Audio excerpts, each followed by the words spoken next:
This is Due by Friday, a weekly challenge podcast with Alex Cox and Merlin Mann. This week's challenge, plug in to ChatGPT.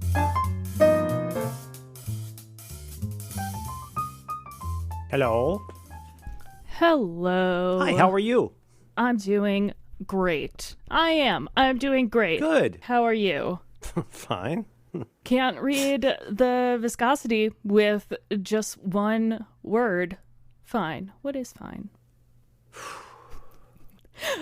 Listen, in order to make sure there's no assumptions that I have a manic attitude, please start the show. Okay. Hello. I have nothing to say. I just want to mute myself to open my beverage. Oh, that didn't work. Why do we all, I guess I mean the people who've been using the Rode podcaster, behind the curtain, like have for the past 10 years been using this mute switch, and it works like half the time, maybe? I don't know. You use a Rode podcaster mic? No, way back in the day. Didn't you? That was like the only one available. That's when you invented podcasting, and Rode was like, oh, you know what we should do? We should help the people who invented podcasting. Yep. And so what do you not like about a mute switch? Oh, I guess mine didn't work because you could hear me open my Diet Dr. Pepper. Is it good? Is it yummy? Oh my God, it's so good. It's one of those beverages that, you know, or I should say diet beverages that tastes nearly exactly like the original soda. And that's normally, interesting. Yeah. And normally I prefer the aspartame, the super fake taste. Yeah, that's the impression I get. It's not that this is a neutered version of the sugar drinks that I prefer. It's that it's certainly over time has become its own thing. Where some people even back in the day liked the way Fresca tasted. Oh yeah, I thought it tasted like sewer water with a lime aftertaste. Well, when your great-grandparents are Polish and that's all they have for you to drink, it's like I went through that. You don't know. It was still. I loved the Fresca. This has been true in my experience for a real long time. My horrible stepfather loved Tab, which is the Coca-Cola company's diet drink before they had Diet Coke. And boy, people who liked Tab really liked Tab. It was true for this is probably one of those things where a statistics person could tell me, like, when I'm not getting right about this, like the size of the pie is wrong, even if the slices are right. But in my sample size, Tab, Fresca, definitely Diet Coke, and later Coke Zero. What was the other one I was thinking of? Oh, Diet Right, which nobody will remember. People really, my ex, she could just put down a 12-pack of Diet Coke like ringing a bell. People who like diet drinks really like. That's why the wisdom document says always have a supply of plain fizzy water and a Diet Coke. Absolutely, because somebody will want it, and they'll want a lot of it. I used to be a 6-packer of. You're a 6-packer. That makes it sound like It makes it sound like I had great abs of Diet Coke. I used to drink great abs. 6-packs. You know what? You're right. You can't see them, but they are great. One time, a child asked Abraham Lincoln. He said, "You're so tall. How tall should a person be? How long should their legs be?" And Abraham Lincoln said, "Long enough to reach the ground." That's cute. And there's no way it happened. And I think your abs are long enough to reach the ground. You're a regular Lincoln. You're a little Lincoln log. That's just. I don't have logs, nor do I like them. I'm a Tinker Toy kind of person. Oh, interesting. Is that a toy that you had growing up? I didn't personally have them, but yeah, that's the kind of thing you play with in a doctor's office. If somebody's already playing with the Fisher-Price parking garage, you might play with the Tinker Toys. I had Lincoln Logs and enjoyed them. I didn't have a lot of Lego as a kid. They weren't as big as they became later on. They were around, but Lego was not. They didn't even make like those. Benny the Spaceman, I think, wasn't until like 1980. Lego was, just another one of those kids' toys. Like, what are other examples of that? Today it might be Magnetiles. But I don't know, Tinker Toys. And then there's the engineering ones. Do you remember the ones where you had the little strappy things with the rivets and you can make... That's way before your time. Yeah, I think I know what you're talking about, but... There's a name for it that, well, certainly everybody out there is probably yelling, but yeah. Yeah, I mean, stuff like that is pretty... That wasn't really the direction of my thing. I was really ahead of my time in so many ways because I really did like branded fun title. I liked IP. Like, I really liked playing Star Wars. We didn't play War. We specifically played Tora, Tora, Tora. Oh, okay. Yeah.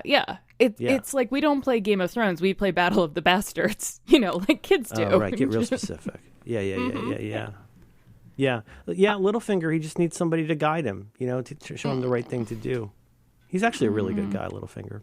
Don't know if that's a bit. Do you think he's a really good guy? No, it's a joke because in the Battle of the Bastards, Sansa persuades Littlefinger to go and bring this whole giant fucking army that comes in at the last minute when they're surrounded and Jon Snow's on the bottom of a pile. I mean... And then they push back. They repel the coward Ramsay Bolton. The hot one that everyone wanted to die. No, I guess a guy being hot, I suppose, isn't a spoiler, but I have not seen any finales. What's so wrong with a man knowing what he wants in life? Yeah, you know what I want to... Yeah, what's wrong with that? Let's try to put it in terms you'll understand. Fam, we need to talk about side grind hustle. I am not 16 years old. Ramsay Bolton is a model citizen. A model of what? Sometimes that line just goes through my head where Lilo says to Stitch, Elvis Presley was a model citizen. That line just goes through my head sometimes. I love that movie so much. I love that movie too much. I like the way she takes pictures of heavyset people eating ice cream. Yeah. Such a good movie. An improbably good movie. It is the last movie where I was able to sort of get away with getting the stuffies and it not being weird because I was 11. That's an awkward period. Yeah. And I mean, I didn't tell anybody about it, but like at Borders Books, I was like, here, I want this. Well, because back then, I mean, in the same way that they didn't invent teenagers till the 50s, there were no teenagers in colonial times. Yes. You were either dead or farming. Title. Yep. How many you got left? Yeah. Jebediah. Just the 5. Oh, man. Bringing in my radishes. Wait, down to 4. That's all right. We can manage. Why do you talk like you're from New England? I don't know. Yeah. But that's an awkward stage. And like I had, this will surprise no one, knowing anything about the MPU, I was very into my stuffed animals and had very strong feelings. And like they all went on the bed in a certain way. And I would make sure to have quality time with each one of them so none of them felt neglected. Exactly. You have a favorite, but you can't let them know that you have a favorite. It was like I was practicing being a parent. And again, you can't tell these young people, Alex, but like there was a time when, let's just say a few years back, being 13 was pretty different than it is now. And a few years before that, being 13 was pretty different. Again, see also Death and Farming. But there was very much like this feeling of shame. Because like you remember that horrible period in like whatever your version of junior high, middle school was, where there's girls that are 6 feet tall and there's boys that are 2 feet tall. And some people have a giant fucking hog hanging out. And, there was a kid at my son's elementary school where his grandmother would come and stand outside the window and just look at him in class to make sure he was okay. What? Yeah, it was it was one of the Aidens. There was 3 Aidens. Yeah. Oh, cool. His grandmother would come and they have to sort of like gently sort of shoo her away, but she would just stand there like a Korean water ghost. Was she mentally well, or that's a little racist. I think she was just wanting to make sure that Aiden was okay. There's so many Aidens. Who will care for the Aidens? But my point being, you know how that is. And did you watch Pen 15 at all? No. Oh, I don't watch TV apparently. That's okay. There's a wonderful. That show's so delightful. In the first season, there's a wonderful bit where the 2 girls, and the premise of Pen 15 is it's about 2 girls who are entering high school. I think it's 2000 or 99. It's definitely got all the affectations of that era. Apple bottom jeans and like the whole nine, and like the that weird like necklace, the choker every girl wore at that time. Oh yeah, you know, that was weird. But they have this thing that they've been doing since they were little. They've been best friends their whole life, and one of the things they do is they do this hilarious thing. And so there's two girls entering high school who are played by 30-plus-year-old women. And everybody else is their actual age. So they are making out with like boys that look like they're 9, and it's so goddamn funny. But there's a wonderful bit where like they've always done this thing where they do this thing with it's not Barbies. It might have been what's those little fuzzy tiny ones with that are my favorite ones. What are the little tiny ones? Not Brat. No. But those like you'll get like a 4 rabbits or some hedgehogs. Oh, you know what I'm talking about. I know the name. Your kid had this. My goodness. I know. They're one. Anyways. But they do this thing where they act out, like on the weekends, they hang out and they act out these incredibly elaborate scenarios involving like, love, romance, sex, murder, involving these dolls. And then there's just the one day where like one of them's like, no spoilers, but like, I'm not going to do that anymore. We're too old for that. And you could see the pain in that. Have you watched Funny Pages, that movie yet? No. I've never even heard of that. It's really actually. good. Same thing happens in that, where there's one guy who they're like, in high school, and there's one guy who like wants to hang out all weekend and draw comics together, and the other one wants to go get his own apartment. And don't you remember that feeling though of you've been on both? I know I've been on both sides of that, usually as the undeveloped or underdeveloped one. But that brutality of like, oh my God, I still love my stuffed animals so much, but no one can know it. And I would certainly never accept a stuffed animal as a gift at this point. That was my entire childhood, only because I was I think I was already 5'7". Well, I tell people I'm 5'7". I'm 5'6" probably. That's okay. And was just, already had large boobs, and we all participated in, I think I've told you this, we all participated when we went into the bathroom to hear like what girls were opening pads or tampons to like see who'd have it. It was so fucked up. It was which of these are marked people. Yes, and then we told the boys they already have their special gift. Yeah, it was so gross. And also, again, when I say we, I was standing in the back just trying to be part of the group. Exactly. I understand everything about bullying and all that stuff because I just wanted anyone to let me be in their group and like me. I'd throw anybody under the bus. Have I told you about my one, other than doing homework, that was so stupid, but my one childhood regret? You loved homework. Yeah, I did it so much. Hey, if you're an adult and children are listening in the car, sorry, kids. Okay. So sorry. But I know it's different now.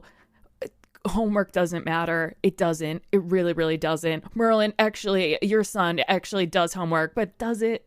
It doesn't matter for the reason they say, and that's the part that sucks. Yes. That is so true. Yeah, they act like it's, and I've had this senseless conversation with my child so many times. I told you about how I used to carry the baby up to the corner every morning so mom could take a dump and shower. And I'd point to the ocean and I'd say, that's the Pacific Ocean. That's the biggest body of water in the world. And if you learn to finish projects on time and finish and put up with a little bit of bullshit, you can do almost anything you want in life. Which I know sounds like white guy stuff, and it maybe is, but I think it's really true. What we're talking about there is, going home and doing those math problems or answering the questions at the end of the chapter, all that stuff. There's a part of me that really feels like it's about compliance and about how much this person will do what they were told. Not did you read the instructions, not the more, salutary things that you learn as a coping mechanism in, older childhood, younger adulthood, but just straight up like, it's like the guy trying to order a steak in Brazil and the guy keeps going, say the number. You know what I mean? I just want a steak. Yeah, but you have to say the number. Oh. And homework is an example of just somebody making you say the number. That's what power in some ways is, just the ability to make you do something and you can't say no. And then if you don't do it right, you get a C-. That's how my typing class exactly was, because do they still have like typing classes for kids? And I'm not talking about like typewriters. I bet it's something you could get remedial help with. Something that comes to mind is kids. I feel bad saying this, but I think this is a true fact stated, is that, like, for example, our kid was fortunate in the sense of being surrounded by books and book people and library and, not book people, but reading people. Mm-hmm. But the book part was important, like going to the library all the time. You check out any book you want on the shelf, like even if it's about World War I. Like, you get whatever book you want, and but having books around you and hearing words, which unless there's a turns out about this I haven't heard as an update, is really good for kids. I think one potentially good side of COVID is the pandemic writ large, is it forced us to really confront a basic inequality. Not that we'll fix it, but it was no longer avoidable. That in this modern digital age, there's some way that, like, there's some people who just don't have computers or the internet or people around them who know how to do that stuff. And then there's other people that have me for a dad. Oh, yeah. Like, I have friends who can't touch type, and I'm like, what? I mean, I'm not good at the number. But, like, I think a lot of kids do pick that up. My kid just picked it up. My kid has hated using a laptop versus... My kid would use his phone for everything if he could. Because he's smart. My kid would rather use a Nintendo Switch than a... But anyway, so, like, there's an assignment a couple weeks ago where he and their pal, so everybody in the class had to make a podcast. You had to write a podcast, you had to do a thing, then you had to, like, record it and do all the stuff. Wait, you're not bullshitting me? That's a real thing? Yeah. Okay, I'm sorry. That's super cool. Oh, because it's, yeah. Well, this school's really neat, and they do a lot of stuff, and it was about, God, what was it about? Okay, here's one for you. In humanities class, they watched the second to the last episode, the last 2 episodes of Pose in class. Man. Now, okay, I got some beef with that, because, well, listen, pray tell, like, you need to get to know Pray Tell. I didn't understand why everybody was so... I always thought Billy Porter seems like a very funny person, great fashion sense. I didn't get Billy Porter till I watched Pose, and now I'm like, oh, now I get it. Now I get Billy Porter. Yep, you've been a Pose and Porter convert. I don't know if you remember this, but starting with the second to the last episode of Pose, maybe not the best introduction to Pray Tell. Oh, and that's why I was like, yeah. Not like cool. I mean, yes, cool, but you also don't learn anything from those last episodes. And I guess assuming they wanted to, quote, learn. The last episode of Pose, by the way, is not good. Yeah, it's not. I know. Yeah. It's a bummer, but I don't know anything about it. I know that stuff's complicated. But what I'm trying to say, though, is, like, it's not like, oh, just go make a podcast and then you go there and, like, you act like you're Joe Rogan and just ask the question. No, it's all integrated in this way that is kind of the fantasia of every liberal title. Is this integrative way. Well, I mean, No, I totally, it's like me paraphrasing John. Totally. Me paraphrasing John Dickerson. With all this delicious food on the table, why would you choose to eat the bacon? No, I realized, like, that. It is very true. I don't even realize why this didn't cross my brain. Like, we had the same thing of, like, we would have to make videos and stuff like that. But are these, and for some reason, mine were better. Oh, that's because I could, have a nice camera. That's such a great, well, you know what? And, like, just a quick sidebar here. Like, even something, so what are the kinds of things we made a lot of? Like, I can tell you it was exactly... Pop sockets. I can tell you this was 1978 for sure. We had to write a story. We had to illustrate it. But the main part of the project was then taking leftover Mr. Marsh's family's leftover wallpaper remnants to make a cover for it. And this is what we did in 5th grade, was you had to write a story.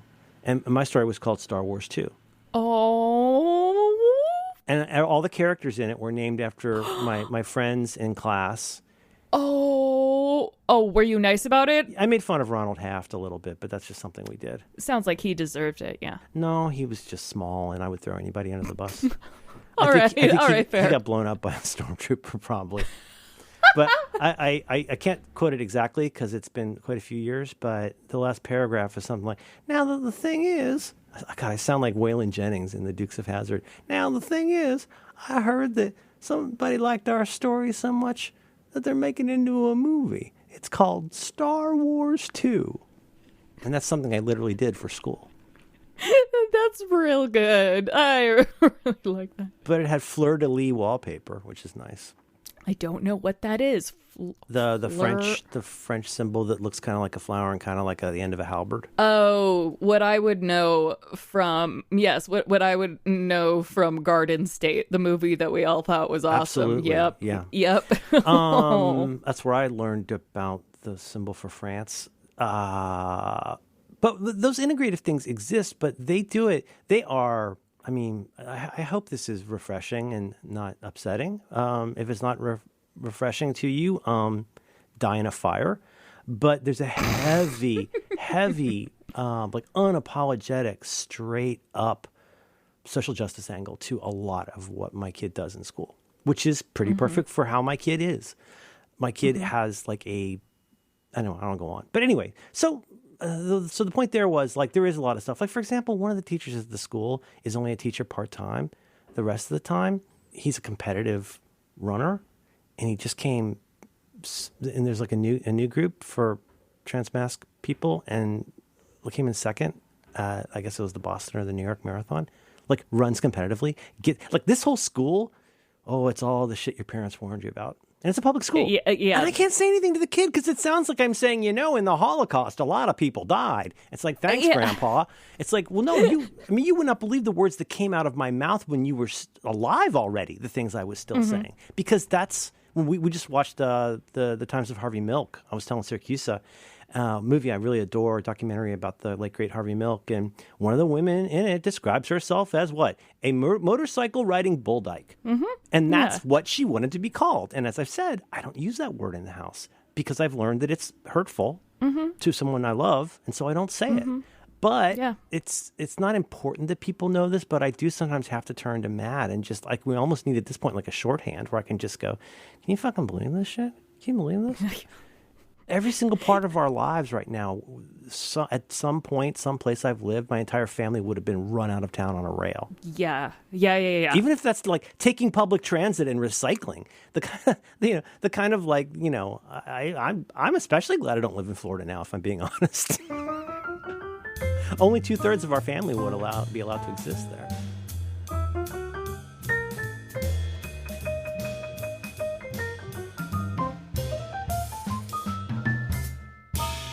The point of the story was they had to make forgive me, I don't remember, and I haven't been given permission to listen to it.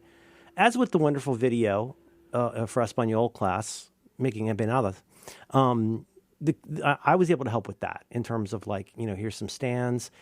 Here's a good place to put, we'll put the GoPro here, we'll put the iPhone there. And then the kid just did the whole thing, edited the whole thing. Now, the beauty part with the podcast was, and I tried to stay low key about it. There's only one point when I got miffed. And it was a funny miff, but it was still kind of funny.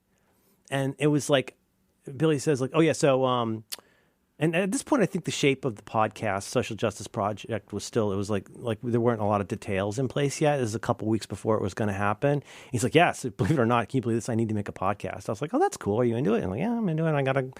My friend and I are doing this and blah, blah. And I was like, well, as ever, like, if I can do anything, let me know. If you guys want to record at my office or you want me to set it up, a nice low-key setup for you to do it in your room or whatever you want to do. And he's like, okay, I'll let you know. And like, but then Madeline goes, my wife, whom I love, goes, well, I mean, how hard is it? Like, what kind of equipment do you actually need? Oh! Now, listen, I put up with a lot. She puts up with more. But I did say this in the voice of John Mulaney. Hey. I mean, it's true, but but hey.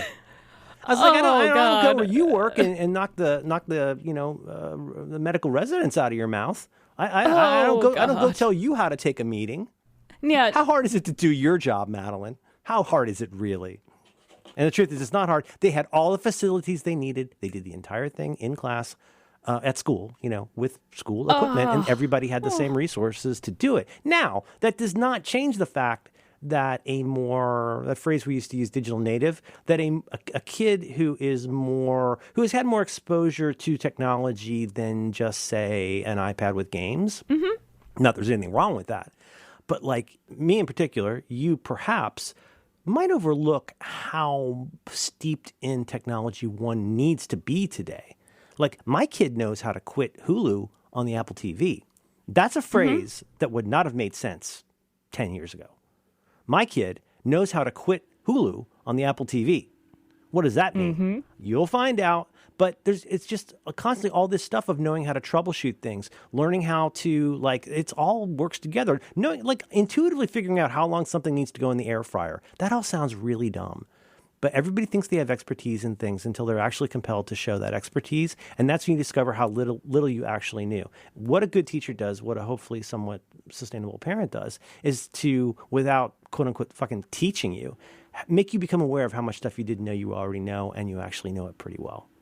And that is an advantage our kid has that a lot of kids do not have. Oh, the example I was going to give there's the wallpaper book. Another one was you make dioramas. You take a shoebox, cut the top off. Oh, yeah. Put some action figures or Army Men inside. You make, Johnny Tremaine or whatever. Oh, yeah. Made so many dinosaurs. Ugh. Well, even with that, even like having two parents at home, one of whom is really good with scissors to just help out. I'm not saying they do it for them. But you see, I saw this in elementary school all the time. There's one, I told you the one, I took photos. You're supposed to make a robot out of garbage.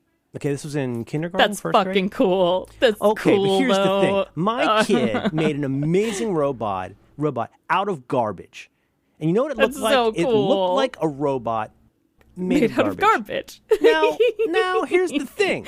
There were 3 or 4 of those where I went, that looks more like a robot than garbage, and I think maybe Dad might have taken Monday off to help you with that a little bit. Might have just thrown away some very nice cardboard and then taken it out. If you don't have housing security, if you don't have food security, if you don't have transportation security, if you don't have any of those kinds of security, I'm not even getting into the whole fucking generational trauma thing, but no, just the basic stuff of, like, if you have dull scissors and a little bit of money, you're probably not going to buy a nicer pair of scissors. Sounds really crazy to all of us who have so many good pairs of scissors. I've got the Marcos scissors. I got the Marcos scissors. I won't even use them. I keep them in another room, sealed, so I don't accidentally look at them wrong and cut myself. They're so fucking sharp. But all of those little things have a cumulative effect on the kind of the confidence and the sureness that you can have about doing something that's been asked of you. Don't you think, though, that not just your kid, but most people in a school like that are much more aware of those inequities and more just conscious of maybe why some project or something is just so vastly different, right. Out of reach for some? Or is it still kind of like the bubble? That's a very interesting question that I have, if I could answer, I do have a couple angles on.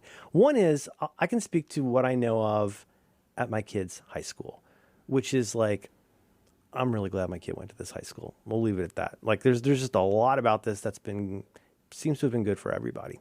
And so, like, it's difficult for me to say based on firsthand experience.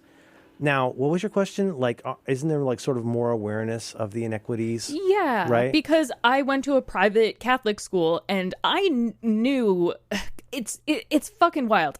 Because as people know, I went to a Catholic school. A Catholic school, it's a private school, and it costs money. It costs money, but we knew what social justice was, and were very active in, like, participating in, whatever sort That's of... a nice thing the Catholics do. There's a lot of, like, helping people out stuff. It is. Yeah.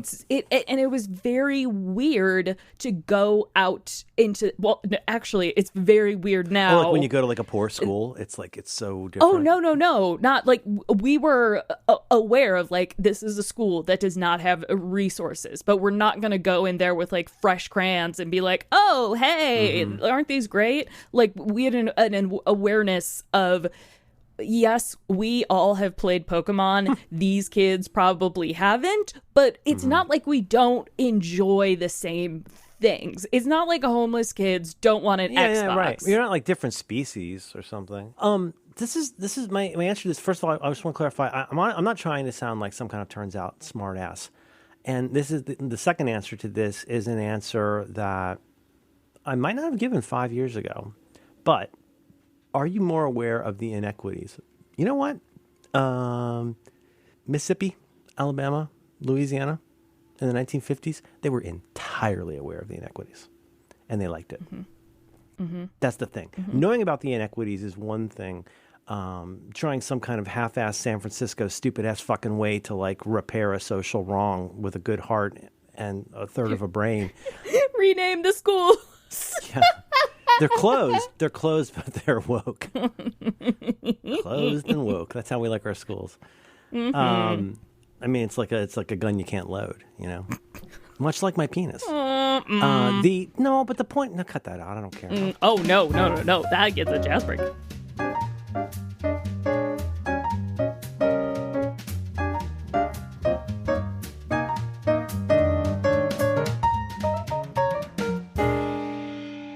Care. All my hot takes are coming out, Alex. I'm all the excited. Hot takes. I've got all my hot takes, and I've decided to let my witch out. Yes. A lot of hot takes. But anyways, it's just that, I mean, if you're a teacher, you're an administrator, staff, faculty, whatever you want to call it, like, you've already got so much to do.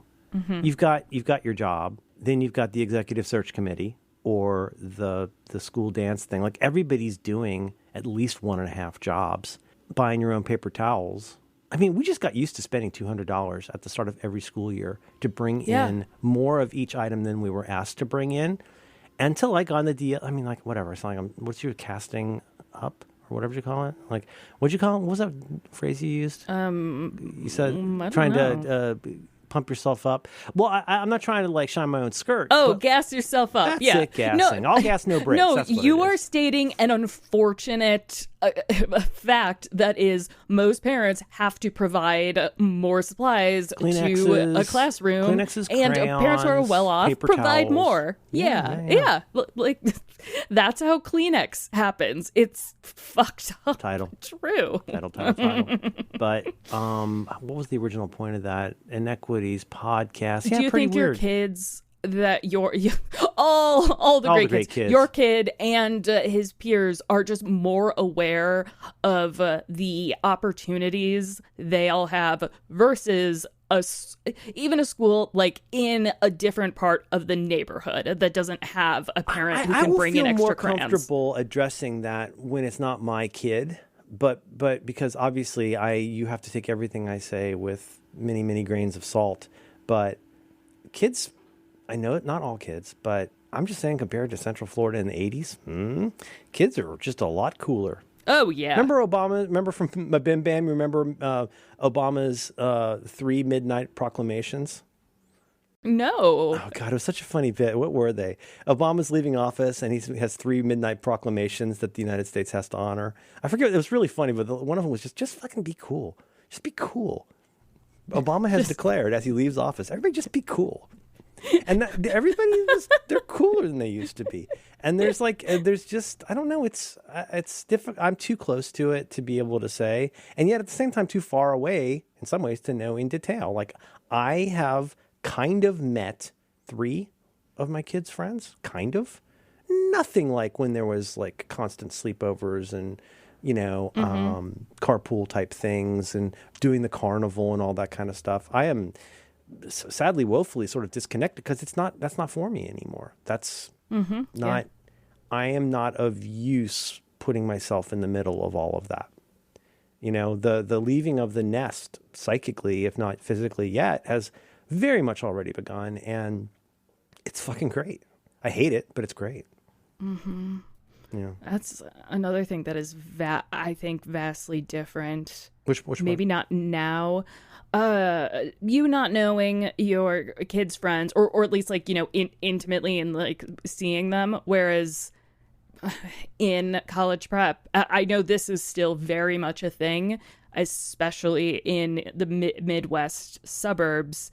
You know all your kids' friends to make sure that they are hanging out with the right people who have the right connections to the right school. There's right people and wrong people. Yes. Sometimes it's just really a feel. Like you're like, like when I picked you up, Diane was hanging out with a lot of kids wearing black, and I didn't feel good about that. Mm-hmm. It's nothing specific. You're not like, nobody was like assaulting somebody with a bong or something, but there's just something where you're like, I don't don't like the cut of that one's jib. Mm-hmm. So and did the families know each other too? Yeah. Oh yeah. Did y'all I'm sorry, you told me this and I've forgotten. Was this a school run by your church? Okay, no, it was an independently operated school, but a Franciscan school. The idea is like a lot Were they wearing the outfits and everything? Did they look like Friar Tuck? They occasionally visited, but it was very much the same way there are like Jesuit schools where, sometimes there are priests like around, but it's mostly a private school that can be subsidized by the church if there are some kids who can't afford it, which is, I mean, better, I guess. Yeah, but even then, you still got to like fill out the forms and do all the stuff. And like, I'm not good at this yet, but I've come so far in understanding. You know, one of my favorite things I slipped into the document, I think I told you this. I can't quote it exactly. I'm taking a break from the document until I feel wiser. But one of the things I said in there was, I guess it's sort of adjacent to the fear and money thing, but it's like, what was it? It was really good. Something like if you want to understand another person, really explore the stuff in childhood that was, or their youth, the things in their youth that were much more difficult for them than they were for you. Mm-hmm. With the implicit understanding that, like, because you probably don't realize, it's not even simply just, oh, you had it so easy. It's not even just that, they had it so hard. They had it so different. Right. And I think it's part of the crisis of empathy that we have in this country is our incuriosity about why somebody has suffered differently than we have and what that says about their character. And, you know, I think my kid's pretty great at that. Like if we're watching the Westminster Kennel Club and I say something about like, wow, Cankle's thick pantyhose and flats are really making a comeback. And he goes, well, why would you say that? That's horrible. I was like, you're right, that is horrible. I'm here for the dogs and I shouldn't make fun of the men wearing flats. But a lot of cankles. That's...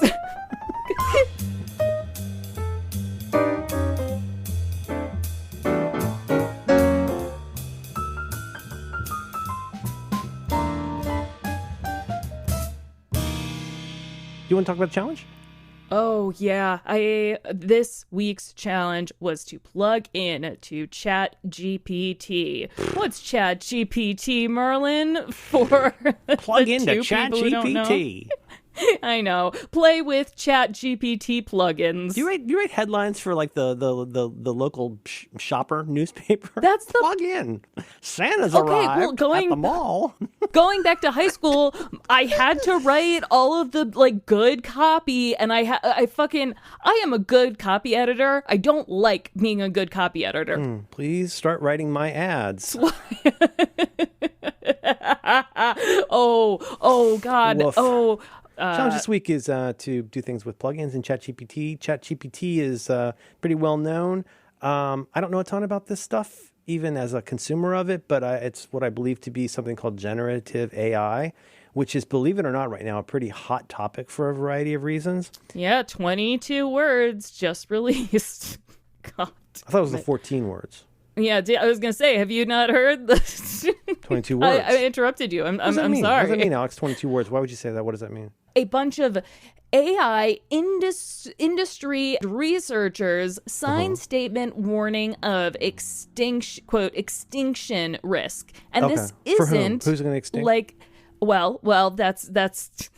God, this is so... But if it's humans, then we won't be able to keep computers running and it won't matter, right? Won't that kill it? And Unless learns become organic. This is the entire statement.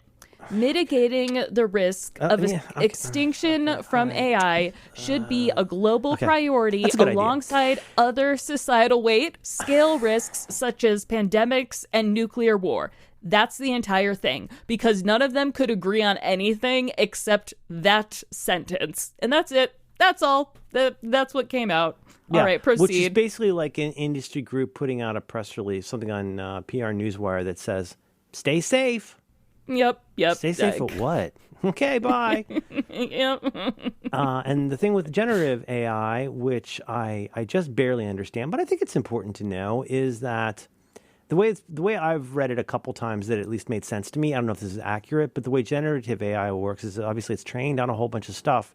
But like when you type something in with ChatGPT and it starts giving you a response, it goes tick, tick, tick, tick, tick. And like depending on whether you're using 3.5 or 4 and how fast it is, my understanding is that who explained this? Somebody really smart, not Brewster Kahle, but somebody explained this recently. Oh, it was Wolfram, Stephen Wolfram Alpha is his married name.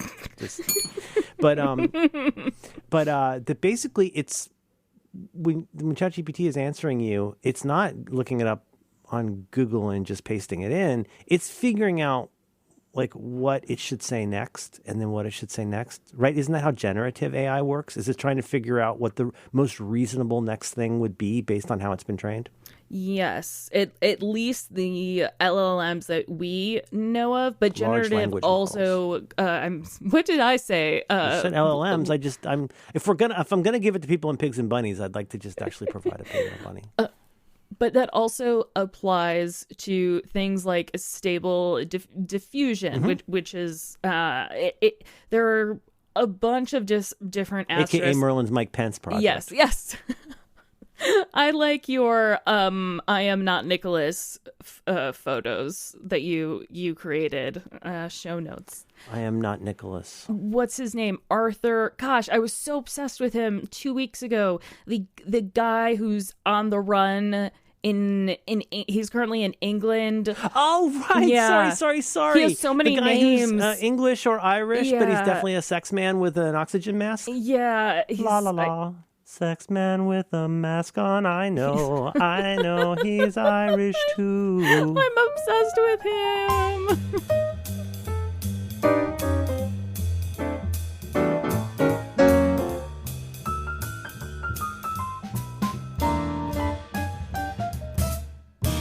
In particular, the challenge this week is to use plugins, and so this is something that was announced a while back. They've kind of existed. Because I guess you can roll your own. I get so confused when I go to anything on GitHub, and I'm like, well, what do I put in the text field on ChatGPT? Because I'm so basic. But the idea is that if you are Stephen Wolfram Alpha, or you are Instacart, or you are Bazingo, or Flandork, or ZipTac, or CleanBeam. And basically, if you've got anything related to stocks and SEO optimization, you can make a plugin. But there's actually a lot of and the idea is that, this stuff was trained, usually I think it's up to 2020. So they've been introducing things like there's now a browser, now a Bing browser that's included. There's Code Interpreter, which is a secret fucking weapon. And then there's plugins. So you can say up to 3 plugins. And I guess we'll get into this, but you can select, I have these 3 go-to plugins that I use all the time, except when I use a different one. You sent me a very cool one last night that I didn't know existed. The just switch to, was that not a plugin? No, there was generally it's well, I can talk about it, but okay. So just to get the prologue out of the way, and the idea is we're both excited about this bullshit that everybody says is going to be an extinction level computer event, but I don't really want to get into all the negative. I know it's a bit or it's not a bit, but I just want to say I do get it. I have concerns like anybody else, but I do, number one, I think people are walking straight past what is actually both useful and exciting about this stuff and getting straight into the semi-worst case scenario stuff. And I'm not saying it's just for clicks. There are people who are genuinely concerned, but there were also people who were genuinely concerned in the 60s about the people who went to the bad school. So check yourself. But and I've been very excited, particularly, honestly, Instacart. I was like, I can't wait to see how this will work with Instacart because Instacart's a big deal in my life and it would be neat to do stuff with it. So that's the challenge this week. Get into your ChatGPT, play with your plugins, and just to get this out of the way, this is at openai.com. And you do need an account, I believe. And if you want to get stuff like plugins, you need to pay, which is currently, I think, $20 a month. Yes. And then you get all these different versions of things. But that was the challenge. And so without getting into too much, we've had kind of a somewhat rocky recording and release schedule. But last time we talked at length, you had just gotten them. So 2 weeks ago, you had just gotten plugins. I think they're available for everybody if you have the Plus subscription. And and all link sharing now too, which is nice. Yeah, I didn't. Well, just what I did, like I kind of almond buttered and barely did anything with plugins. Like when you go to the site, it or rather, if you go, to OpenAI, they have suggestions like Expedia and Kayak, which are two Trip.com and yeah. I was kidding, but I wasn't kidding. Perhaps unsurprisingly, not day one, but month one plugins, it's a lot of bullshit. No, well, I used Expedia and got a way cheaper flight than here's a good clue, is I know what Expedia is. Mm-hmm. Yeah. There's a lot of stuff in there that's just like, try Mandelbaum. It's your best way to get FTX SEO quotes for your crypto. Get up-to-date ETFs on your deep dive. Huh? Well, this one's called Metaphor. This one's called Metaphor. Yeah. It describes Sam Bankman-Fried to you. I really wanted to try those things, but I don't know how much, I just assume they have all of my data. So yeah, and like, the interface sucks. The interface for this, so much of this, I'm sorry to say, just sucks. This is the early days. The whole way you deal with chats sucks. The way you deal with plugins sucks. And it's early days. And I'm happy to pay my $20 a month, but there's not a lot of guidance on why do you need to turn on plugins? Because sometimes plugins just know to do something. Sometimes it seems like you can hail a plugin. Some kinds of plugins require an account somewhere.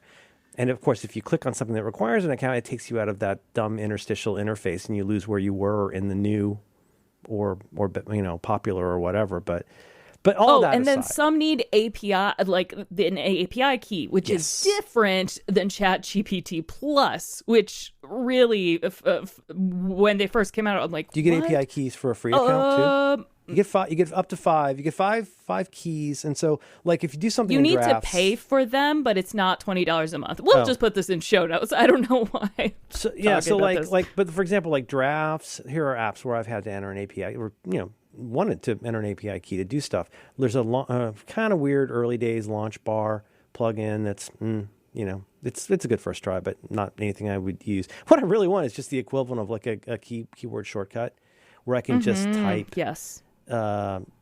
GPT and a string, and it just starts doing with my preferred thing. Now, the neat thing with the launch bar one is it does have a lot of flags and attributes. I'll put it in notes. Alex, you need to see this one because you can have personas. Do you know about this? Where you can no. There's just things. I'm getting so far ahead of myself, but there's certain things I as we'll talk about, that I have been doing a lot, and where I want it to remember its work from before. So you can go in and say, okay, and so sometimes I'll start a new chat by saying that thing I told you last time, I guess, where I was like, I like to make Spotify playlists, or I like to make YouTube playlists. So for all the things that I'm going to ask you here, remember all these rules: Chicago Manual of Style for title case. MLA 9 for citations, Markdown for blah, blah, blah. And that becomes almost like reusable code.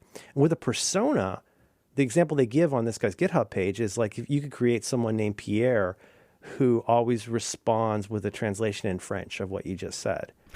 And to hail it, and I really want you to explain Prompt Perfect to me, but you just begin it with, if it's working right, it just begins with you saying Pierre and then typing a string, and it gives it back to you. Now, I wish I could do that on the site. Yeah. But I don't think I can. I'll find this for notes. The thing with Prompt, let me pull up Prompt Perfect. I can't get it to go. I signed up for an account and everything. So it's called Prompt Perfect. It claims to be a thing where this sounds like bullshit, but you type perfect and then what you want to say, and it gives you a better prompt than the one you typed. I bet that's really good for the art stuff or the visual stuff. But they only have it with a ChatGPT. And here's the problem when I talk to you about this. When I ask you about Prompt Perfect, you said, yeah, but I'm only using it with chat. I don't know what that means. You mean only on the website or through a daemon that you've got in iMessages, or what does that mean? You're only using Prompt Perfect in chat. What does that mean? As in directly. Where else would you be using it? Yes. Hold on. Yes. Yes. Yes. Using the Prompt Perfect website, you put in an original prompt, and then it gives you what they suggest. Oh, okay, I'll check that out. I didn't like the smell of their website. Sometimes I just arrive on a website and I don't like the smell of it. But and I tried it a bunch, and the answers weren't that different. That's for the snorks. Somebody took a basic bootstrap site and pumped in a few different things, enterprise this, and it's like, oh, there's just so many of these sites already that's just it's just so much weird carpetbagging at this point because you have to, you know. It's a little bit more than that, but at least they are not charging, and by at least they're not charging. I mean, they have potential roadmaps for a DALL-E and Lexica. I don't know what that is, and Stable Diffusion. I think Lexica is one of those. I might be confusing it, but I think I had signed up for that for one day, subscription only, fancy iOS image making program, I think. Oh, no. That is Lenza. And it's one of those I give up. I don't have the mental equipment to deal with this world. Yeah. I don't know what, Claude is Google. That's, yeah. Claude is Google. So I assume. Claude is Google. Isn't Claude Google's Claude is Google. Claude Google. Claude is Google. Yes. Eric Clapton is Claude. I didn't have a lot of success with Claude, but I don't know Google, what Claude is, Alex, apart from knowing it's Google. Claude is Google's LLM, I believe. That was Bard. No, that is Microsoft's or Bing's. Bing. I love it. Chandler, Bing. Mm-hmm. Bing. Yeah, Microsoft Could this has... be any more confusing? I think that was a reference to the show Friends that we both made. It was. I'm surprised. I've seen almost 4 episodes of that, I think. Oh, yeah, then you've seen them all. I like Phoebe. I like Smelly Cat. What are they feeding you? So Smelly cat, smelly cat. She's on a different show. It's not your fault. That was fine by me. Okay, so what are we talking about here? What are we doing? Claude. Claude is the AI chatbot from Google that is now in alpha or whatever. And it's fine. I don't know. And it feels the same as Bing's chatbot. I am extremely curious about ChatGPT. I'm curious about the landscape of what's out there. I am utterly incurious about trying every fucking one of these bullshit things. I'm so... The only reason I mentioned... Yeah, it's like the British invasion. And suddenly, within 2 months, there were all these bands that were trying to sound like the Beatles. And it didn't take a particularly sharp ear to go, I think I'll just stick with the Beatles and maybe Paul Revere and the Raiders. It's very much the iOS App Store launching, and everyone had a flashlight and a beer. Look at Tilted, and you can drink your beer. Yeah. But there are a lot of interesting ways to do prompt injection that I find, and most of it is free. What is prompt injection? When you basically jailbreak it, and I don't have any reason when you jailbreak what? ChatGPT, and so it's knowing some kind of you type Joshua and it knows to unlock the racism or whatever, huh? Or teach me how to make a pipe bomb or something like that? Yes, cool. Pretty much. You get it. And that's not Claude. Claude is Google, is that right? Claude is Google's. And what is Bard? It publicly, Bard's the school my wife went to, also where Steely Dan went, memory serves. Bard is Microsoft Chase played drums in an early version of what became Steely Dan, Bard. Later she went to Santa Cruz. Dan. Fancy. Anyway, I peanut buttered pretty hard. I used Expedia. I thought you were using this shit all the time. What's going on? What are you talking about? Well, because for a week I was indisposed a bit. I remember that. Do Do you? Yeah, just most of it. You sound so much better. Alex had a little bit of a time. We don't need to get into it. Alex had a little bit of a time. Honestly, we talked about it in the last show. You think we talked about it, but we had to abort the last episode. You may not remember. Yeah, no. And then You sounded like you were being repeatedly hit with a sock full of pennies. Oh, yes. I was... Not in a generative way. Yeah, I had a couple weeks of mania and then just a week of so you've depression. used this stuff. You just didn't do a lot this week. Is that right? I got plenty. I've got some goodies, I think. That's why that is why I'm excited, because I love when you're excited. Are very... I like it when you're excited. You're much more suspect to... you're... Claude is You're Google. Very focused on ChatGPT, whereas I am just kind of... that is what I use like a as a day-to-day thing. You are a smart person. You're a fast study, so you can misunderstand what something is for quicker than a lot of people. And that's one thing I admire about you. Don't love it, but I admire it. I can go, that's wrong. Very quickly. Look at this. I spent 16 hours trying to make us say the N-word. I just wanted to see extinction. No. I'm not making fun of you piece of shit. I'm making fun of other people. Well, you should make fun of me because I wanted to write the anarchist don't worry cookbook. about that.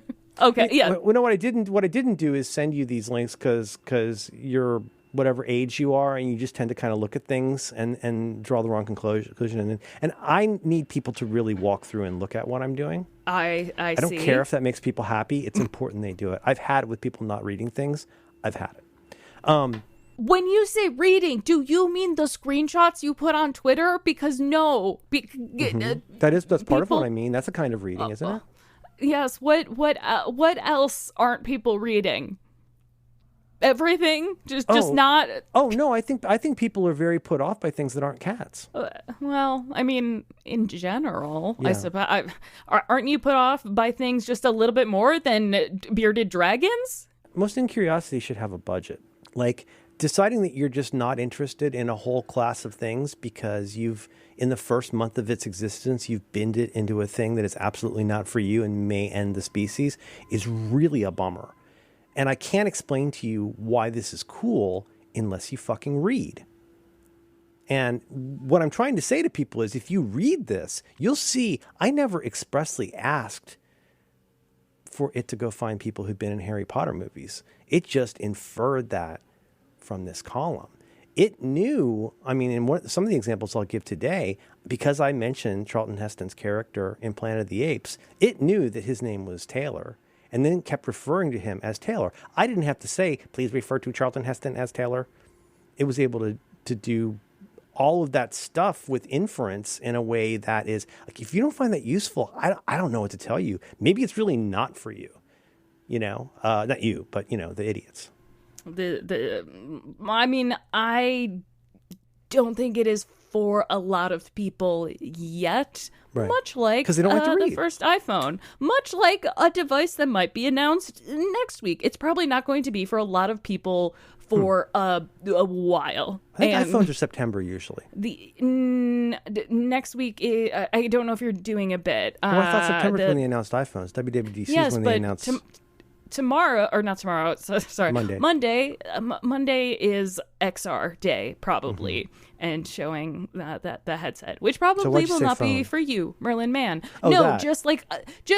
Why would anyone use a phone that doesn't have a keyboard? Oh, no one needs the internet all the time. Why do they always make that noise? I think that's my least favorite part of it, is that noise they make.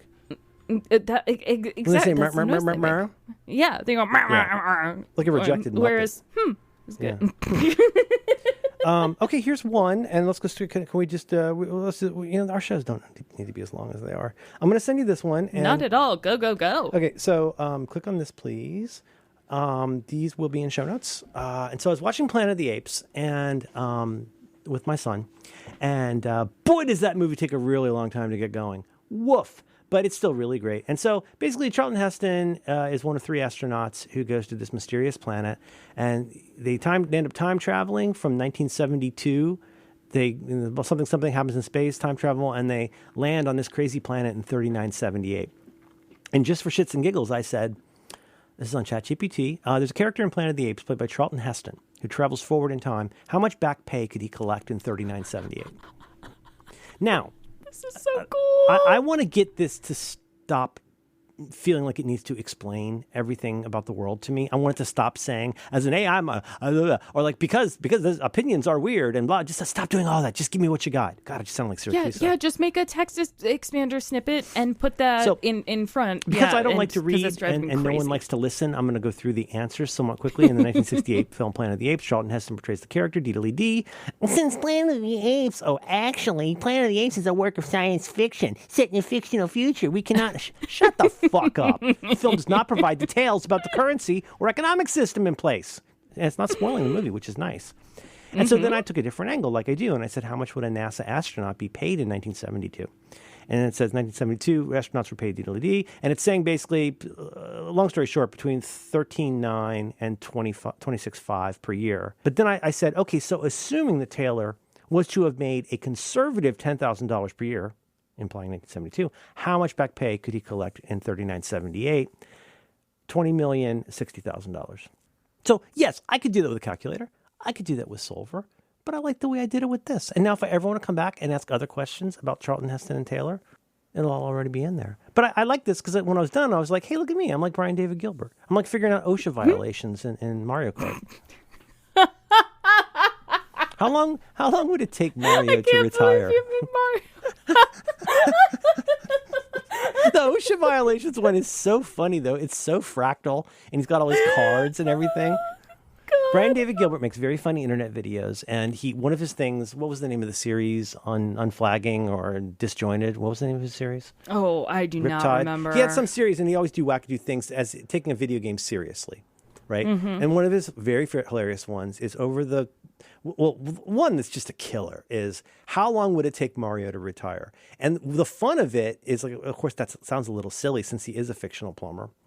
All Italian people are fictional. So to figure that out, though, he's got to figure out a lot of stuff. He's got to figure out, like, what's a mushroom worth over time and how much would he need to retire? So he talks to a retirement planning expert.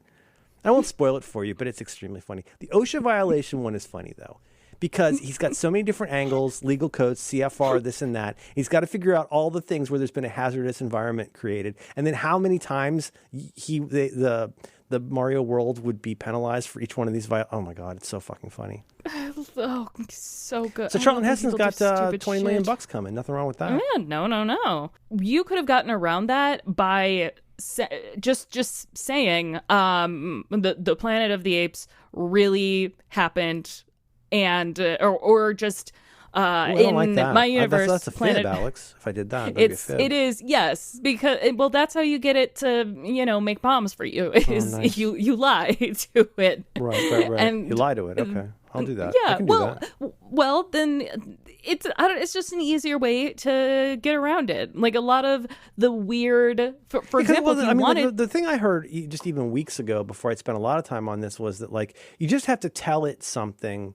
I mean, I kind of accidentally figured this out my own way when I kept asking it stuff like, give me a list of the 5 best Eagles albums with this format and blah, blah, blah. And it would keep going, well, there are no good Eagles albums. Shut up. But it would go like, it's a matter of opinion and blah, blah. Yep. And then, so then sometimes I could get better results. I feel like saying something like, what is generally regarded as the best XTC album?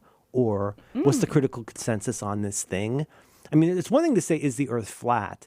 And another thing to say, make a case to me for why how we know the Earth is flat. Which are, if you think about it, pretty different things to ask. If you're in forensics, not the Quincy kind with bodies, but the debate kind, they're just going to say, hey, you know what? Here's your point. You got to get up there and you have to say why gay rights is bad for everybody. Go. Right, or whatever. You get the point. No, but you know what I mean. Like, you don't get to pick your side, and just because you feel strongly about it, and this is why they make such good lawyers, because they're terrible people, and they're willing to, like, live in that space, in that weird liminal zone of, like, well, I'm going to act like this is true. When I'm a lawyer, I'm going to have to make my best case for a client, whether I think they're good people or not. That's my job, and so I need to make a case. And so I think that's what you're kind of doing. You're asking it to be a chat lawyer, and you're saying, like, yes. And I've had some pretty good luck, especially in my early days. I was so excited to discover that. I've since gotten much weirder, but... Oh? I think so. Yeah, I mean, like everybody, I guess, most people, this is all very new to me, and my imagination has sometimes been surprisingly impoverished to me. And I think part of that might be all the years of Alta Vista and Google, or it might be Wikipedia. Like I've got a certain way. There's a workflow is not the right word, but there's a path from curiosity to feeling mentally sated that generally involves Google and Wikipedia a lot of the time, right? Because it's close enough for government work. I mean, is it every single angle? No, but like, just give me the 80% right version. Don't give me the 30% right version, but the 80% right version is still plenty. I still know more than I did before. And if I want to learn more, that's like the way, like they'd say in elementary school, you can use World Book. You can use Encyclopedia Britannica. You can use those. I used to use one in my first year of college. I used something called the Encyclopedia of Philosophy. So when I wrote my ISP about Descartes, I damn sure read the entire thing on Descartes, because even though I'd been learning about Descartes, reading that entry reminds me of what I know. It's kind of like watching the recap at the beginning of a TV show, and you're like, oh yeah, there's that. And also now it kind of gives me a clue about what they'll cover in this episode, probably, about like based on what was there. And reading that entry in even just World Book is great. Just go read about Belize, man. And it's going to give you pointers. Oh, this seems to come up a lot, this kind of thing. United States, like it's an interesting country. It's a country conceived in liberty and dedicated to the proposition that all men are created equal. Well, that's been thorny over time, including the men part. But that doesn't mean we weren't trying. Now go read a book. Like, you can't cite it. You can't, you know what I mean? You can't copy out of it. But the encyclopedia, I don't know, maybe these analogies are ancient and mean nothing to anyone, but I don't want to ban encyclopedias because people won't read books anymore. That's the kind of thing you say if you don't read. It doesn't even make any fucking sense. It's the Wikipedia. It's like saying I'm going to buy this. I'm going to buy the multi-volume history of the Marvel Universe because I hate reading comic books. Well, if you hate reading comic books, why would you read the book about comics? I mean, stop concern trolling me.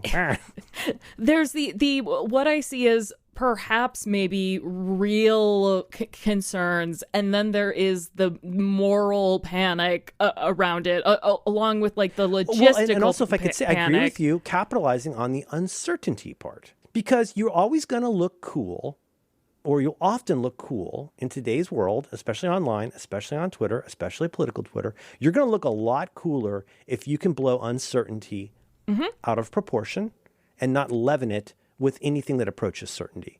Well, fucking everything's uncertain, dude.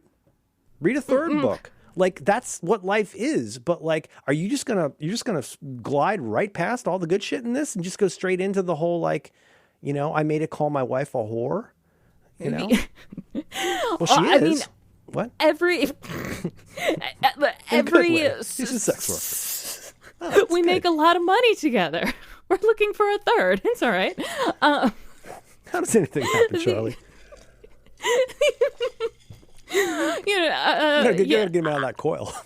I love the word coil, the way they use the word coil. The kids are coming. It's Saturday. Oh, God. Todd Vaziri, Todd! I just watched all of It's Sunny in... I saw that. And I'm like, oh, God, bless your soul. I'm so happy that now you live in this universe. But when every headline is fucking, this lawyer used a case that ChatGPT made up. And it's like, well, duh. Oh, the robot lied to you? My God.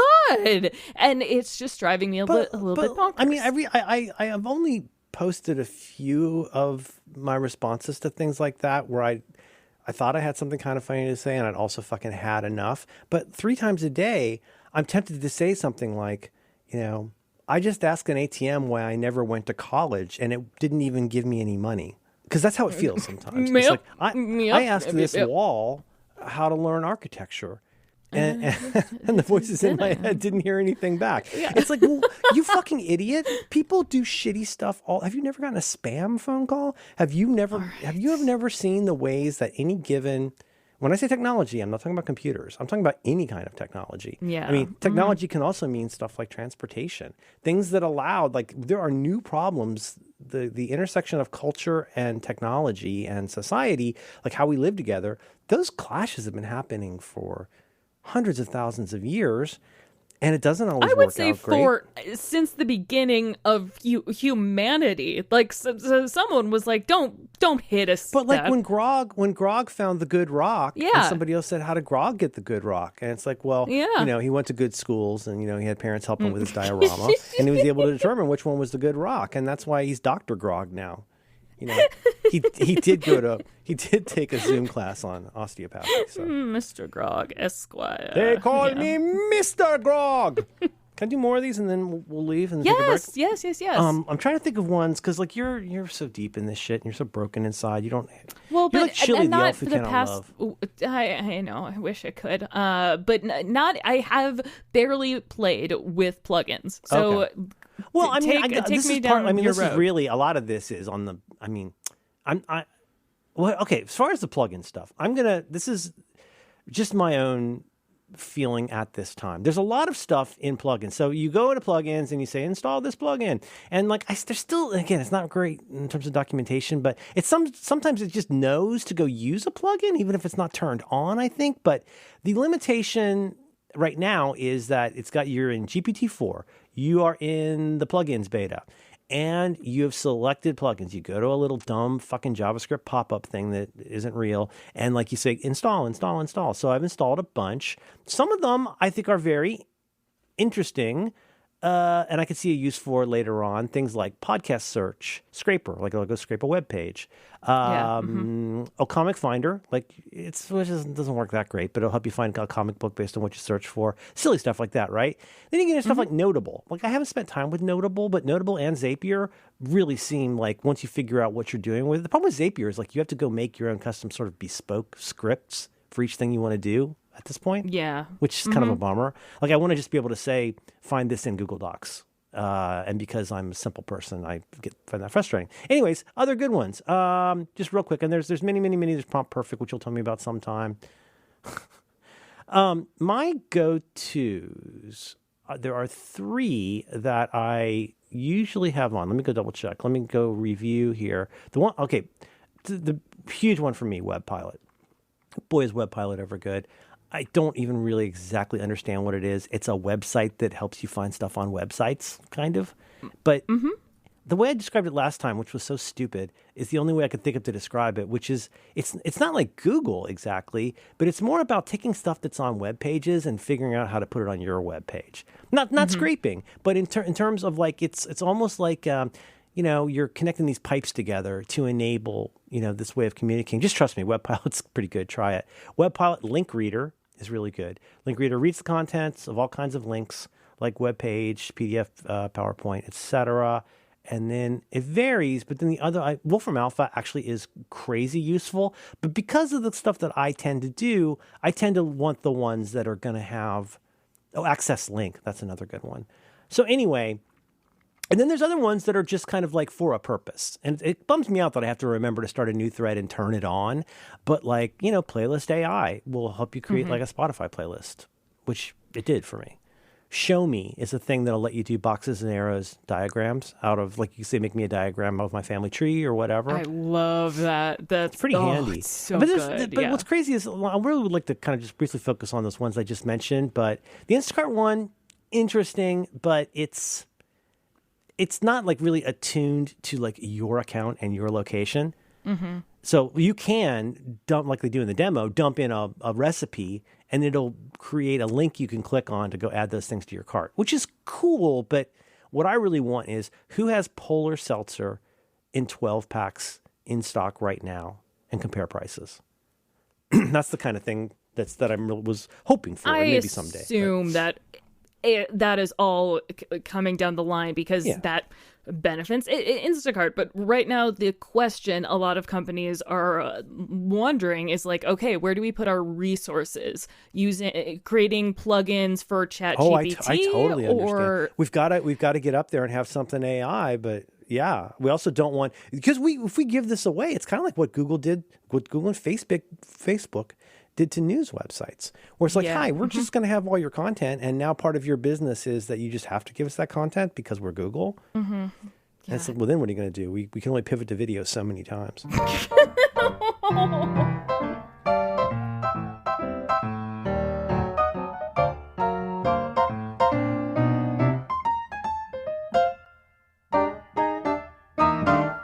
couple ones that are a little crazy that are silly and fun. Try Scene Explain. Yes, please. Scene Explain. Scene Explain. Yeah. Oh, yes. You upload an What image, is this, Merlin? and it very poorly explains what's in the image, but it's really funny.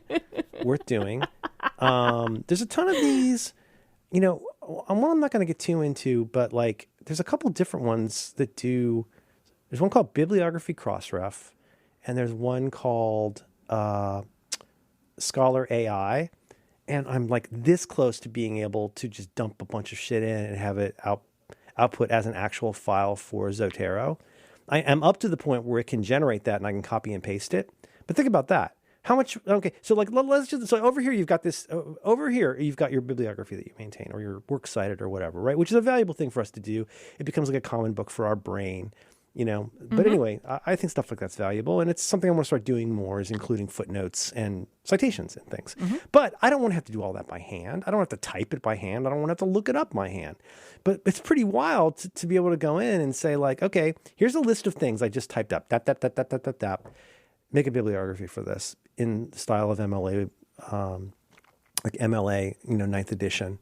And then you get that just little JSON or what's it called? It's not JSON. It's JSON-like, but it's I think it's .scss. But you just copy and create that in a new file, and you can import it, or you can put it in the clipboard and just bring it right into Zotero. Stuff like that. I'm just saying, like not spackle, the duct work that gets us from again over here on the frontiers of curiosity, and over here on the wastelands of finished, and in between what happens, and more stuff that makes this a launch bar like thing for me to just go toss that into this Twyla Thorpe box. Oh, good call. You know what I'm saying? When she talks about making that Billy Joel jukebox musical was when she really got me on that concept where she's like, I've got I have one banker's box, and then that becomes more banker's boxes. This is my banker's box for stuff. I'm going to throw stuff in here that might be useful for my Billy Joel jukebox musical. That might be a 45. That might be a picture of a diaphanous gown. Whatever. But I don't need to know now because, again, I have my explorer hat on now, not my judge hat. But in my case, if I'm going to have a bunch of stuff, anyway, you see where I'm going with this. So let's get to the meat of this. Lots of good stuff. Pick around. I could do, let's put it this way. Hey, if you work for one of these goddamn ding-a-ling dying publications, maybe just do a little more that would help somebody. Maybe spend your time on something to show how this could be amazing and help people like me rather than just try to convince all the snorks that they're going to die. It's just a thought. Okay, so here's some good ones. Now, I sent you this one. And for some reason, it just didn't work in the mobile app, which is why I was like, oh, this is cool. But I know. I know. Yeah. It's I wanted to use the Nintendo Switch. Merlin, what does this do that's going to make show notes easier? Your new name, I've decided you're going to be DJ Hamburger Icon. That's your new name. Because your whole life exists in a menu that's not showing anything. What if you want to do work? I can't believe it took me until I think last week to finally do this. One thing we do for our shows, or we do for this show and I do for other shows, is create what we kind of ambiguously call show notes. But one of the things we do is if we say we're going to link to something, we try to remember to include the link, and we got to go look for it. And there's all kinds of ways that, for example, Descript has been great for that. But what if my mental model for this instead became just start in the Google Doc or my text file or whatever, we just mentioned something. I don't have time to go look it up right now. I don't want to lose track of the conversation, right? And I just start banging on the keyboard to say something like John Roderick, who's a podcaster, and he's in the band The Long Winters, I have a line, Master and Commander IMDb page. Master Commander Just Watch. Go find this on Just Watch. Just go type some words. So I did this as an experiment related to the Master and Commander episode of Rec Diffs. So these are all just dash delimited, just so our audience knows, our friends. Dash delimited list. Roderick on the Line podcast. New item. John Roderick, podcaster and leader of the Long Winters, etc. On and on. IMDb credit for the product. Now listen, this is why I say people need to fucking read. IMDb credit for the production designer of Master and Commander. IMDb page for director Peter Weir, etc., etc. And then I have some things in here where there's already a link. I have some things that it won't be able to figure out. And here's what I said. I said for each, look at me, I'm a programmer. For each unlinked item below, Replace the provided text with a link to the best search result. Use the destination page's title and link. Format everything in Markdown. Bloop. And it did. Let's put it this way. It's not perfect, but it's so much better than I would have done in the same amount of time. And the descriptions, like and later on I added a thing that said, and remember, you can also just give it an example of how you want something to look. Like I'll tell it in Markdown, do this, this, this. And it understands what, I don't have to call them variables, and understand that artist means the people who made the song. Album is the album that the song was on, et cetera. It just figures that shit out. And in this case, I said and then provide a less than 10-word description in parentheses after the link. That's pretty good. That's pretty fucking good. Phenomenal. This will all be in notes. None of you will read it, but it'll be in notes. No, like I just wish I had a way to make money from Incuriosity. I mean, that's Creases Pieces. So show note links. Let's do another one. You were in your own kind of weird sundowning way. We're telling me you said something preposterous like, I paste in the transcript of things and it tells me what I forgot. And I was like, what does that mean? You're like, oh, I pasted it in parts, in like 5 parts, and then it tells me what I forgot. This is a very early idea for this. But one of the things, so you got plugins mode, you've got browser mode, you've got regular mode, code interpreter. And so like if you want to do stuff with code, and lots of things can be code, that one neat thing about code interpreter is it'll help you understand what it is that you've just sort of pasted in. You can just go, I don't know fuck all about Python. I know there's a guy named Guido at Google who invented it, and I know it has tabs. That's all I know. I could copy and then paste in everything of like foobar.py, and it would do its best to explain it to me, right? I've done this. Oh, Jesus, Alex, what did I do this with? The first time I did this, and it blew my mind, I went into the code interpreter mode, and I pasted in... Oh, you know what I did? I pasted in the entire contents of the .csv that I exported from Datum.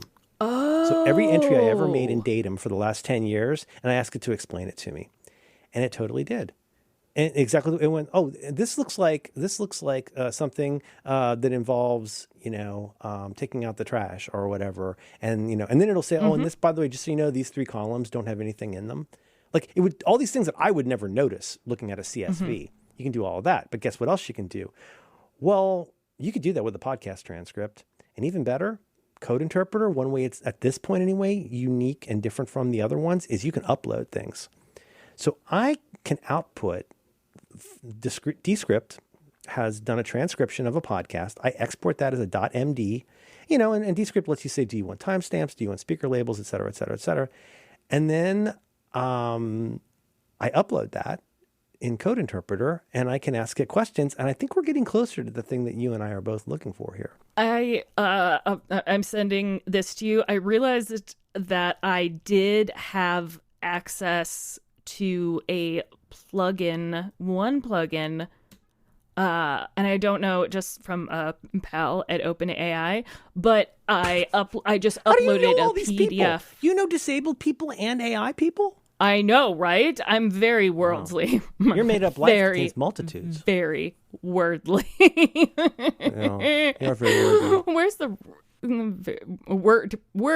wordly? That's how they pronounce it. It's that game the New York Times bought. Never played it. You're gonna send me something. The chat PDF. Oh, I see. Okay, cool. Oh, great. Can't wait. I will do that. So here's what I do. So 2 hours of talking with Squidward. I upload that. And I just want to be clear about this. This is mainly one of those ones where I go, ooh, this looks promising. I mean, what I have here is not anything I could do a lot with, but I want, again, people don't like to read, so I'm going to read it to you. Once upon a time, there was a guy who had a job. So I uploaded this, and it says, it seems you've uploaded a markdown file, so I got that from context, named rectiffs E209 main.md. Oh, how can I assist you with it? Would you like me to read and interpret its content, or is there a specific question you'd like to ask about this file? Again, this is in Code Interpreter. I said, this is a rough and uncorrected transcript for episode 209 of Reconcilable Differences. Rectiffs is a podcast I co-host with John Siracusa, and the episodes are released every other week. Well, why would I say all of that? Don't be polite to the robot. What are you, a cuck? Well, I'm giving it in context clues. For example, now it knows that I call it rectus. And it knows that the Syracusa colon that you see is John Syracusa. I'm giving it context, right? It says, that's great. How may I assist you? I said, outline this. That's all I said. And it did struggle with that. I got a lot of like, I'm so sorry. But it did stuff like say it's got timestamps, it's got dialogue, it's got speaker names. I was like, oh, that's not that great. Now, this is where I think it gets promising because I see where I can make this better. What videos, songs, and other media are mentioned? And some of them are ridiculous. Some of them are very amazing. Episode with Grass Valley Greg. Oh yeah, I got to find a link to that Mr. Show episode with Grass Valley Greg. Movie Rattle and Hum. One line just says films. Another one says song. Multiple mentions. Movie I stole called Air. Episode of Always Sunny, and on and on. And then one line just says movie. So no, I'm not there yet, but I think I'm half an hour away from having a pretty good, I'm guessing, shake and bake way to not have to do manual searching in Descript. Or I don't know, who knows? Like, just give me an angle on this. I'm never going to be perfect, but again, make me 80% good. Title. If I'm 80% good, I'm 80% good at the Descript version. I'm 80% good at this. I don't have time or resources to be perfect, but I do have gumption to try hard. And anytime that I'm not having to shovel with a teaspoon is time I can better spend on things like writing or things like editing. You know what I mean? All those things, like less time that I have to spend, and I still get to have the product that I'm happy with. And so that, I thought, that, again, early days, but I thought that was kind of interesting. I think that we should, or rather you should end with a clever joke, because I do not have clever jokes. Oh. But this... You said as if it was a surprise. That was a dependent clause. What are you saying? What? No, I'm saying that is a great ending. Oh, I'm not done. I got one more. Oh, you go right ahead. I thought this was going to be a short episode. All right, tell me one more. I'm sorry, don't read anything. I refuse to now. I won't do it. No. Okay. Can we talk about the show? Hey, everybody. Thanks for listening. What are some bands that are like these bands that I like? And then I type in. Of course, I write all this in drafts and then just paste it because I'm not a monster. What are some bands that are like these bands that I like? And the bands I listed are Dodgy, The Supernaturals, and Silver Sun. And it says, sure, based on the bands you've mentioned, which are all known for their Britpop and indie rock styles, here's some other bands you might enjoy. And I do like some of these bands quite a lot. Bluetones, Sleeper, Echo Belly, Boo Radleys, Charlatans, right? Pulp, Elastica. And then, of course, because it's a fucking cuck, it says, remember, music taste can be very personal. No, I will not remember that. I will not even finish reading that sentence. As an AI model. People hate reading. And so then I say, what are some songs that are like these other songs that I like, right? So what am I doing? I'm learning. I'm learning to get more specific. Don't be timid about asking it for what you actually want. It's just like kinky sex. Don't be general about it. No, if you want to be choked, don't ask for like occasional weekend air disenhancement. Say, choke me, you whore. And mean it. And it said, so this was Dodgy's Good Enough, Dodgy's Water Under the Bridge, which is so good. Supernatural Smile, Supernatural's I Wasn't Built to Get Up, and Silver Sun's wonderful, slightly misogynistic Golden Skin. Based on the songs and it responds, beep, boop, based on the songs you've mentioned, which are all known for their catchy melodies and Britpop vibes. And it says, okay, try Slight Return by the Bluetones. Try The Only One I Know, yes, by the Charlatans. Try Love is the Law, Seahorses, etc. Of course, fucking Common People by Pulp. And then I typed 5 words. You ready? Yes. Yep. It gave me these 10 songs. And I could ask for more. I could change it. I could say less like this, more like that, right? But no, Daddy's got the scent of blood. So I typed 4 words. I said, make this a Spotify playlist. Mm-hmm. And it says, great. I've created a Spotify playlist for you. You can access it here. Enjoy the music. And it worked because I was logged into Spotify. I'd done my credentials. I was all set with that thing. And then just the coup de grace, because it won't matter to anybody else but me, it's like, table stakes. The name of it was, I think it called it Britpop Band Recommendations was the name of the list. And just to piss on a spark plug, I think in basketball they call this a heat check, where I'm like, you know what, fuck it. I'm going to throw one from midcourt and see what happens. I said, rename the playlist You Better Smile. which is a line from that song by the Supernaturals. Totally did it without doing anything on Spotify. It just renamed it. I reloaded the thing on Spotify, and it was there. I'm hooking up tubes using technology. Are you there? I am. I just don't want to interrupt you because you were saying profound things. No, I'm done. I'm fucking done. Okay, do the ding. Oh no! I was holding my harmonica upside down.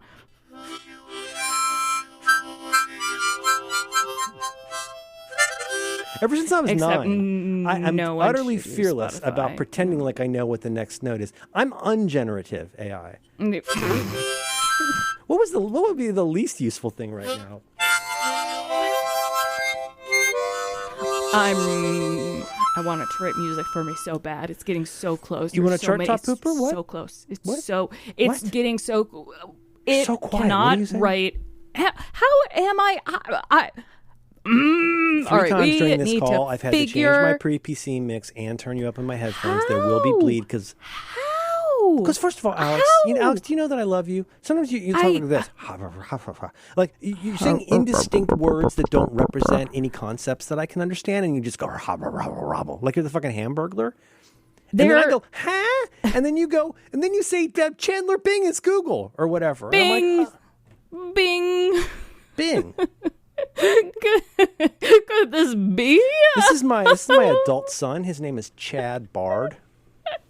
I love him very much. He and Flank and Kyle are my precious boys. If this AI gets any worse, the other night, Flank couldn't sleep, and so he started drinking gasoline out of my automobile. And I'm very worried about what's going to happen if he gets ChatGPT. It could take a civil service exam for him, and he wouldn't even know it because he's high on my gasoline.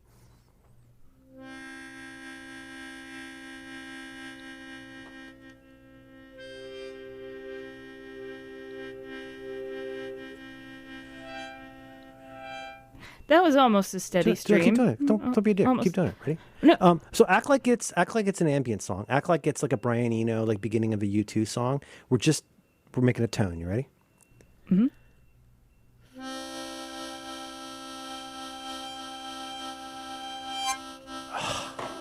I like that.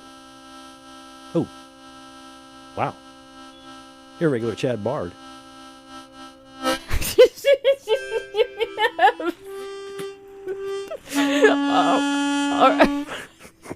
I could have kept going. I got Are you doing that Kenny G thing? What they call circular breathing? Maybe, I don't know. I'm doing what I would call the flute thing that The flute thing. All right, let's stop there.